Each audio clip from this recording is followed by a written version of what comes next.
भागवत की रचना कैसे हुई, श्री सूत जी महाराज अब वह वर्णन कर रहे हैं कि ये भागवत ग्रंथ की रचना किस प्रकार हुई है। इदं भागवतम नाम पुराणं ब्रह्म संहितं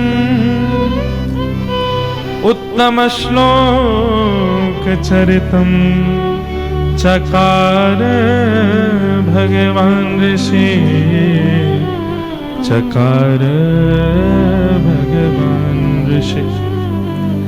ये भागवत नाम का एक पुराण है। इसमें ठाकुर जी के उत्तम सब चरित्र कहे गए हैं और इसका निर्माण किसने किया? श्री वेदव्यास जी महाराज ने किया। भैया इन एक बालकन को इतने शांत करवा दो, ये थोड़े मारपीट कर लें लेकिन बोतल से नहीं मारे, हाथ घुसाते ही मार लें बस। ये बोतल मारते हैं तो आवाज आती है।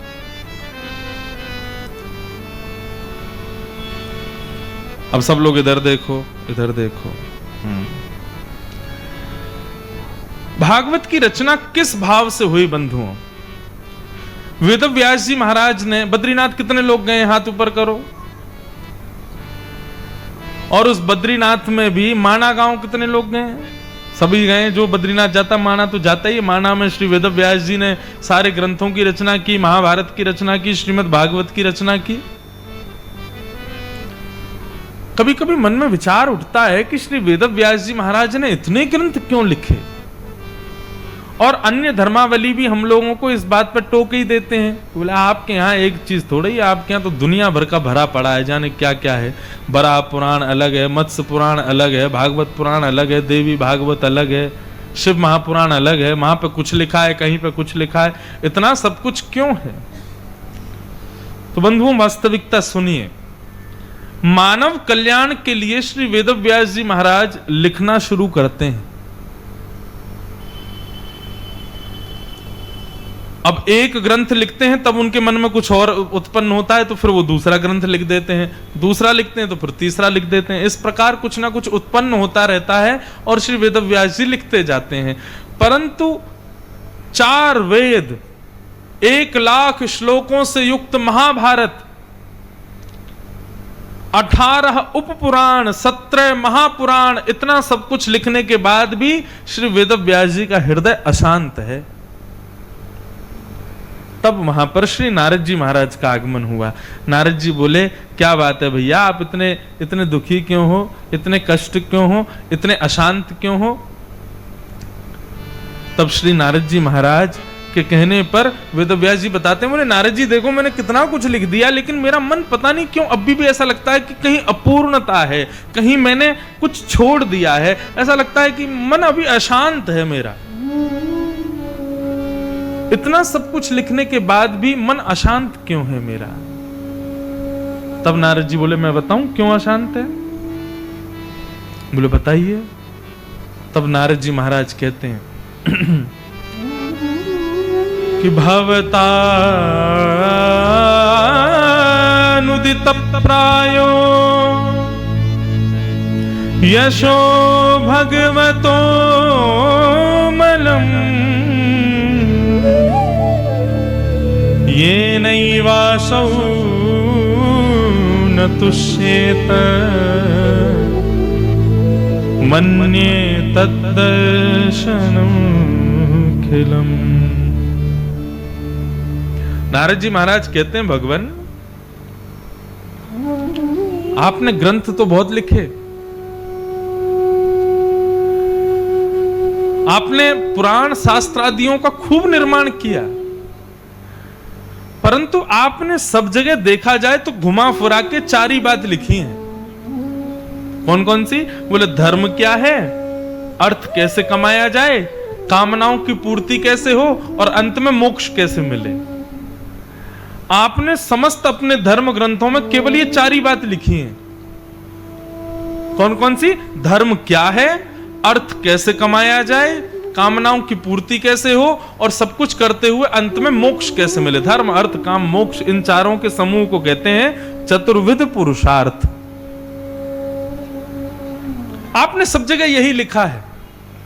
वेदव्यास जी बोले, तो दुनिया में सब चाहते भी यही हैं? बोले नहीं भगवान, दुनिया में ऐसे कितने लोग हैं जिनको मुक्ति से कोई काम नहीं। हमारे वृंदावन में चले जाओ, हमारे वृंदावन के लोग क्या कहते हैं ब्रज भाषा में, श्री राधा रानी के पग पग पे प्रयाग जहां, केशव की केल कुंज कोटि कोटि काशी है,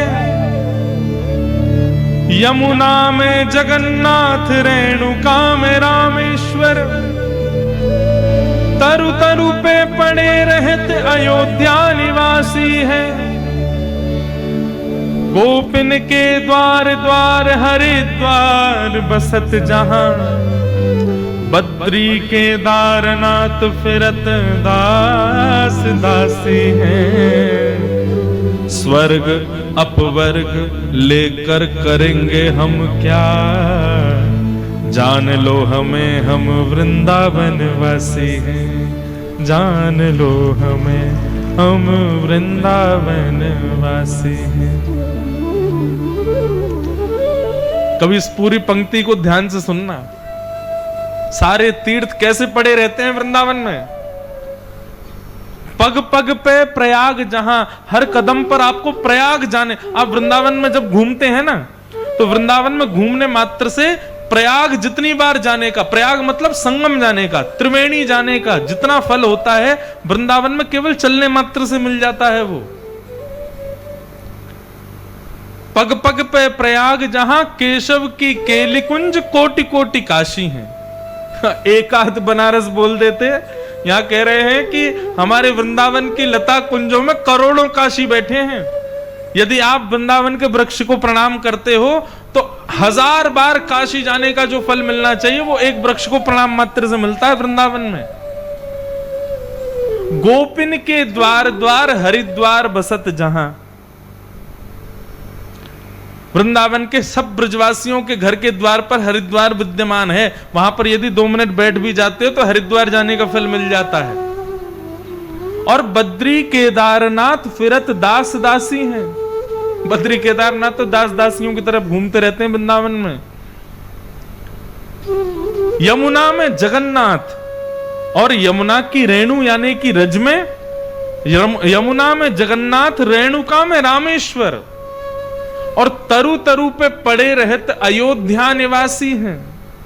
स्वर्ग अपवर्ग लेकर करेंगे हम क्या, जान लो हमें हम वृंदावन वासी हैं। हमारे यहां ब्रजभाषा में कहते हैं, मुक्तियु नौनसी खारी लागे, मुक्ति कहे गोपाल सो मेरी मुक्ति बताओ। मुक्ति कह रही है मैं सबको मुक्त करती हूं, मेरी मुक्ति बताओ। ठाकुर जी बोले वृंदावन चली जा। वहां जाके कहा होगा, बोले भक्तन की चरण रज ब्रज रज उड़ मस्तक पड़े तो मुक्ति मुक्त है जाए। वो मुक्ति भी मुक्त हो जाती है वृंदावन जाकर के। नारद जी कह रहे हैं ऐसे लोगों के लिए आपने क्या लिखा जिनको मुक्ति से ही मतलब नहीं है।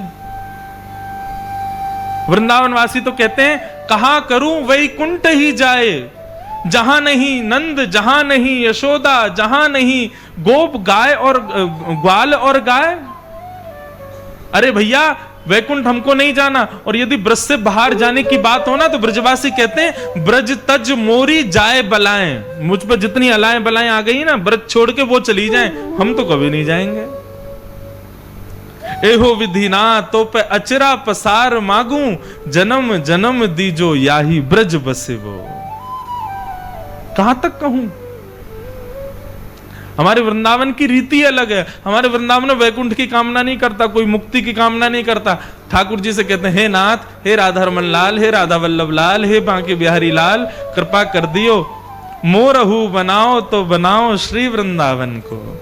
जो नाच नाच कुहक कुहक आपको रिझाऊंगो, बंदर हूं बनाओ तो बनाओ श्री वृंदावन को। कूद कूद डालन पे भोर को जगाऊंगो। लेकिन बनइयो वृंदावन में हमको वैकुंठ नहीं जाना। क्यों? वैकुंठ में बिहारी जी नहीं है, वैकुंठ में श्री राधा रमन जी नहीं है, वैकुंठ में श्री यमुना जी नहीं है, वैकुंठ में ऐसा वृंदावन का कलरव नहीं है, वैकुंठ में ऐसे भजनानंदी महात्माओं के दर्शन नहीं है, वैकुंठ में वो छटा नहीं है जो श्री राम वृंदावन की है। अब बताओ, नारद जी कह रहे हैं कुछ लिखा? वेदव्यास जी बोले ऐसे भी लोग हैं दुनिया में जिनको धर्म अर्थ काम मोक्ष से कोई मतलब नहीं है। बोले हाँ ऐसे भी हैं। और बोले ऐसे लोग केवल 5वें पुरुषार्थ में जीते हैं, और वो 5वां पुरुषार्थ पता है क्या है? प्रेम। इनके लिए आपने क्या लिखा? जिनको धर्म से मतलब नहीं, जिनको अर्थ से मतलब नहीं, जिनकी कोई कामना नहीं, जिनको मोक्ष भी नहीं चाहिए नाथ, आपने उनके लिए क्या लिखा? इन चतुर्विध पुरुषार्थियों के लिए आपने भगवान को भगवान के रूप में दिखाया है, परंतु 5वां पुरुषार्थ जो प्रेम है ना, उनके लिए आपको ठाकुर जी के प्रेम स्वरूप को प्रकट करना पड़ेगा। आपने अपने सारे ग्रंथों में ठाकुर जी को भगवान के रूप में दिखाया है, लेकिन वही भगवान छछिया भरी छाछ पे नाच नचायो। गोपियां कहती हैं लाला माखन खाएगो? ठाकुर जी के हाँ खाऊंगो। बोले माखन तभी मिलेगा, पहले नृत्य करके दिखा। सो नेक्स्ट से ठाकुर जी थोड़े से माखन के प्रलोभन में त्रिलोकीनाथ नृत्य करता है जिस वृंदावन में। ये आपने कहां लिखा? जय। इसका वर्णन आपने कहां किया? बकासुर की बहन पूतना अपने पयोधर में विष लगा करके भगवान को मारने के लिए आई, और उस पूतना को मार करके ठाकुर जी ने कौन सी गति प्रदान की जो मां यशोदा को प्राप्त होनी चाहिए? ये दयावंत हमारे ठाकुर जी हैं। ये आपने कहां लिखा? वेदव्यास जी बोले ये तो मैंने कहीं नहीं लिखा। इंद्र के मान को दूर करने के लिए नख पर धार लियो, गिरिराज नाम गिरधारी पायो है। त्रिलोकीनाथ जिसकी भ्रकुटी टेढ़ी करने से प्रलय हो जाता है, सृष्टि बन जाती है, वो ब्रजवासियों की रक्षा के लिए अपने नख पर 7 दिन 7 रात्रि पर्यंत गिरिराज को धारण करके रखता है। ये कहां लिखा आपने? विशैली यमुना से कालिया नाग को मार करके भगा देते हैं, कहां लिखा आपने? वो प्रेम स्वरूप ठाकुर जी का कहां प्रकट किया आपने? हे वेदव्यास जी, नारद जी कहते हैं मैं आपसे वंदन करके निवेदन करना चाहता हूं, भगवान को भगवान के रूप में आपने प्रस्तुत किया, लेकिन वो भगवान किसी के सखा भी बन सकते हैं, किसी के मित्र भी बन सकते हैं, किसी के पति भी बन सकते हैं, किसी के गुरु भी बन सकते हैं। ये सब संबंध भी उन ठाकुर जी से बनाए जा सकते हैं। उसके लिए आपने कुछ नहीं लिखा, इसीलिए आपका मन अशांत है। न यद्वचश्चित्र पदम हरेर यशो जगत पवित्रम प्रगणित करहिचित् तद्वायुषं तीर्थमुशन्ति मानसा न यत्र हंसा निर्मत्व शिक्षया। नारद जी महाराज थोड़ी कड़वी बात कह जाते हैं, और क्या कहते हैं? बोले भैया जिस कीचड़ में कौवे स्नान करते हैं उसमें हंस कभी नहीं आते। आपने जो कुछ भी कहा है ना, इसको चतुर्विध पुरुषार्थी तो ग्रहण कर लेंगे, लेकिन कृष्ण प्रेम में ओतप्रोत रहने वाले वो वैष्णव रसिक जन जो रस में सदा भीगे रहते हैं, उनके लिए ये ग्रंथ नहीं है जो आपने लिखे हैं। बंधुओं, आज यदि नारद जी आकर के वेदव्यास जी को नहीं चेताते ना, तो हमारी भारत भूमि को कभी मीराबाई प्राप्त नहीं होती, हमारी भारत भूमि को कभी सूरदास प्राप्त नहीं होते, कभी तुलसीदास प्राप्त नहीं होते, कभी रैदास प्राप्त नहीं होते, क्योंकि ये सब भाव युक्त भक्त हैं। और भाव का प्रादुर्भाव, भाव का उद्गम श्रीमद् भागवत से होता है, प्रेम का उद्गम भागवत से होता है। ये जो हम ठाकुर जी के प्रति हमारा प्रेम जो है ना, नारद जी महाराज कहते हैं मैं एक बार ब्रह्म को ढूंढने निकला कि भगवान कहां है, तो वेद तरु प्रतिशाखम मृगतम मिलितम न तद ब्रह्म। मैंने वेद की तरुओं को खूब खोजा, लेकिन मुझे ब्रह्म नहीं दिखे। बोले श्रुतिम परे स्मृतिम परे भजन्तु भवभीता नीतिम परे अहम तु वृंदम नंदे यस्या लिंदे ब्रह्म वसिता। नारद जी कहते हैं मैंने उस पर ब्रह्म को पता कहां देखा वेदव्यास जी? वेदव्यास जी बोले कहां देखा? बोले मैंने सब जगह खोजा, नीतियों में खोजा, वेदों में खोजा, बड़े बड़े योगियों से खोजा, बड़े बड़े विशाल पर्वतों में जाके खोजा, तीनों लोकों में खोजा, मुझे कहीं नहीं मिला। लेकिन जैसे मैं वृंदावन गया तो वृंदावन में नंद भवन की ऊंची दहली पर लदा हुआ, उसको पार करता हुआ मैंने परब्रह्म को देखा। लदा हुआ समझते हैं किसे कहते हैं? जैसे कोई बालक इस रेलिंग जो आपके यहां लग रही है इसको चढ़ तो जावे, लेकिन पल्ली तरफ उतरने में उसको नानी याद आवे, मैया बचाइयो मैं गिरवे वारा हूं। ऐसे लदे हुए मैंने परब्रह्म को देखा। उस परब्रह्म का दर्शन हुआ। कौन पावे आको पार, हमारी ब्रजभाषा का पद है। ब्रजभाषा समझ में आती है? हाँ, कोई विलायत थोड़ी है हापुड़, बगल में ही तो है वृंदावन के। अरे कौन पावे आको पार, प्रेम नदिया की सदा उल्टी बहे धार। कौन पावे आको पार, प्रेम नदिया की सदा उल्टी बहे धार। कौन पावे आको पार, प्रेम नदिया की सदा उल्टी बहे धार। कौन पावे आको पार, प्रेम नदिया की सदा उल्टी बहे धार। ओ देखो मैं सुनाऊं एक बात अनमेल, देखो मैं सुनाऊं एक बात अनमेल। देखो भैया एक बात सुना रहा हूं मैं, जचेगी नहीं बिल्कुल भी, लेकिन ये बात बिल्कुल सत्य है। कौन सी बात? देखो मैं सुनाऊं एक बात अनमेल, देखो मैं सुनाऊं एक बात अनमेल। क्या? ब्रह्म निराकार रहो गोकुल में खेल। ब्रह्म निराकार रहो गोकुल में खेल। अरे हाँ, ब्रह्म निराकार रहो गोकुल में खेल। ब्रह्म निराकार रहो गोकुल में खेल। नंद यशोदा के द्वार, नंद यशोदा के द्वार, नंद यशोदा के द्वार, यशोदा के द्वार। हाँ, प्रेम नदिया की सदा उल्टी बहे धार। कौन पावे आको पार, प्रेम नदिया की सदा उल्टी बहे धार। अरे कौन पावे आको पार, प्रेम नदिया की सदा उल्टी बहे धार। कौन पावे आको पार, प्रेम नदिया की सदा भाव से गाओ श्री राधा रमण लाल की जय हो।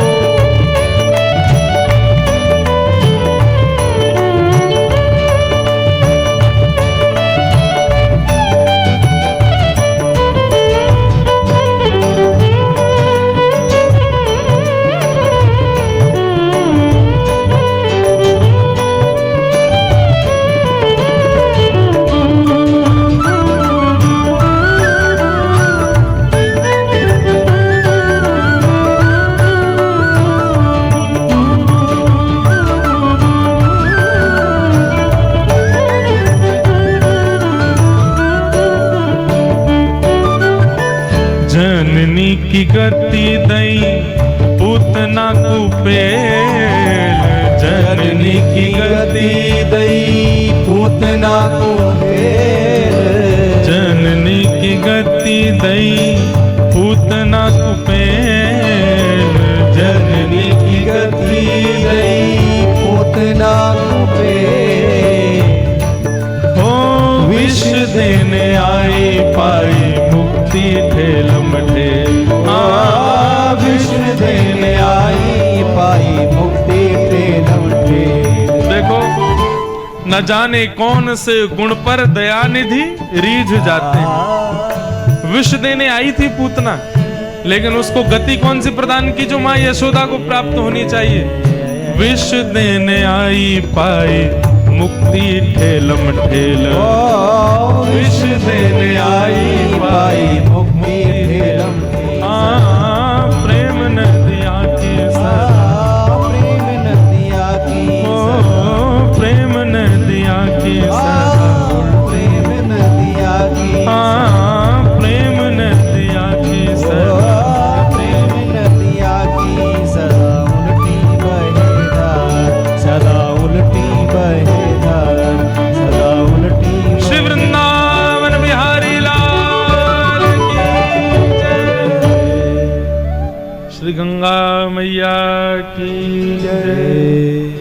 पूज्य श्री भगवत धाम वारे पूज्य महाराज श्री की जय।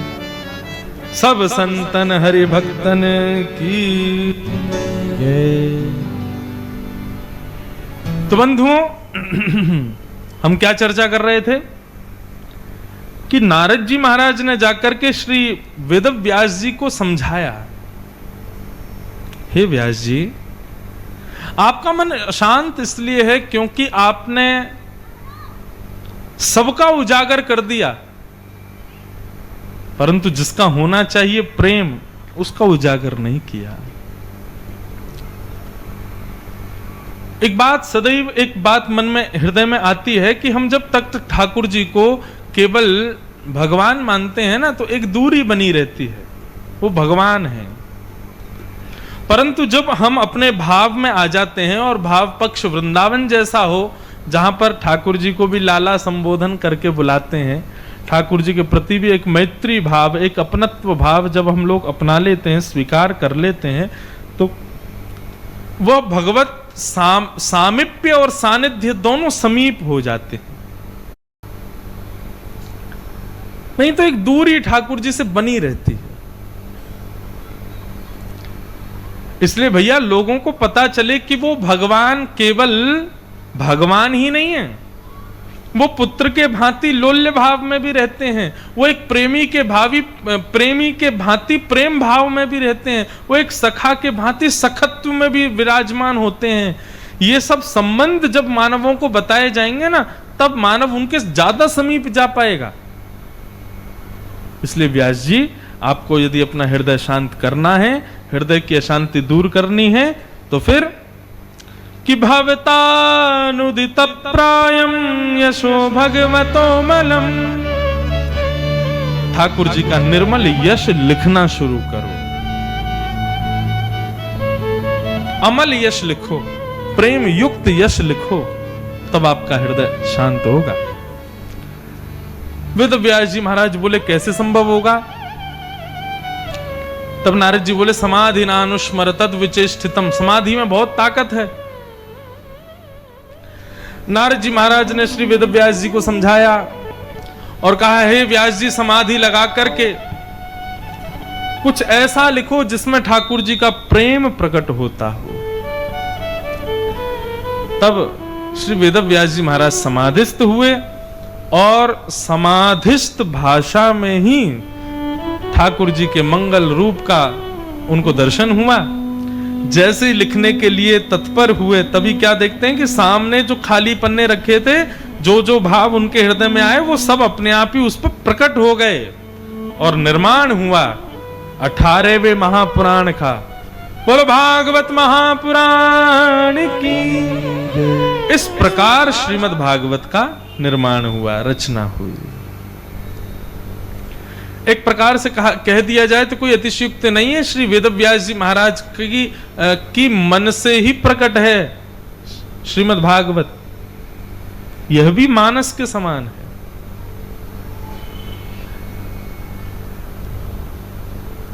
दूसरी बात, वेदव्यास जी जब लिखने के लिए बैठे थे, खाली पन्ने रखे थे सामने, समाधि लगा करके स्मृति में ला रहे थे क्या लिखना है। परंतु जब नेत्र खोल करके देखे, समाधि पूरी हुई, तो क्या पाया कि खाली पन्ने में वो सारे भाव जो जो उनके हृदय में थे, वो सब लिखे हुए थे। 18,000 श्लोक प्रकट हो चुके थे।